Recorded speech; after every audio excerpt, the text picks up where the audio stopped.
Greetings. My name is Sierra Schultz, and I have a story to tell of a lesson I learned the hard way. A lesson that almost cost me my life. Hearing is different than listening. A person can hear something and find out later they didn't listen or actually absorb the information given to them. In our book, it talks about hearing and how it's more of a physiological, automatic response and process, where listening goes beyond that. Actually listening means that you're absorbing the information given to you. In the Bible, in the King James Version, James 1:19, it goes on, "My dear brothers and sisters, take note of this. Everyone should be quick to listen and slow to speak." Being quick to respond is ill-advised. And in Proverbs 18:13, it carries on to say, "If one gives an answer before he hears, it is folly and shame."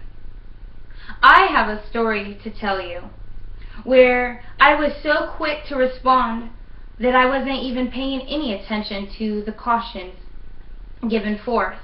And because of it, I was injured. I was about 10 years old and I received a new bike. I was so ecstatic and overjoyed that I had a new mountain bike, 25 speed, that I didn't even want to listen to my parents' advice on how to ride that bike. I asked them, "Hey, can I take my friends around the block?" And expecting them to only say I could go around, just around to the driveway and back. They granted me what I asked. And they said, "Go ahead, but let me show you how this bike works." And I looked at them, I'm like, "Okay." And they go, "So you have your left and your right brake, and your front and back brake are very different." And they started to explain to me, and I'm already not paying attention. I'm looking back at my friends, telling them, "Come on, let's go." And Mom and Dad are like, "Sierra, Dawn, listen. We need to show you about this bike. Your right brake is your front brake, and you need to be careful." I stopped them there. Yeah, I know." And I climb on my bike. I go, "Come on, Felicia and Sheila, let's go." We start riding down on our path along this journey that nearly led to my death, possibly. We go down onto Pumpkin Center, and there's this enormous slope. Sheila and Felicia, smart, they tell me, "Hey, we're going to walk down this hill and just take our bikes and let's just walk down this hill." I'm like, "Come on, are you serious? I'll meet you guys down there. I'm going to ride my bike down there." And so they get down to the bottom of the hill and they turn back and look at me. "Come on." And I climb onto my bike. And the hardcore daredevil I was eager to show them how extreme I am. So I got on my bike and I started trucking down this enormous, massive slope. I started building momentum. Speeds increase, and I start to lose all control of my bike. My initial reaction is, I need to stop. I need to stop. I grab with my right hand my brake and I hold on tight.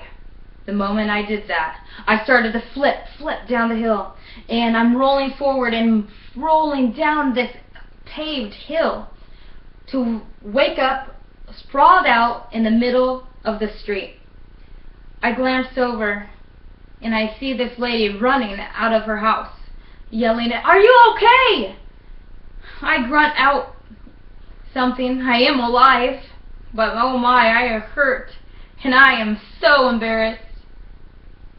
She gets me inside and has me call my parents. I tell them I just rode down Pumpkin Center's hill and I fell, and I'm hurt so bad. They don't say anything and they just hurried over to pick me up. Once I got in the vehicle, my mom and dad looked back at me and smile a little bit and ask me, "So, did you use your front brake?" I sat there, embarrassed, ashamed. I sure did.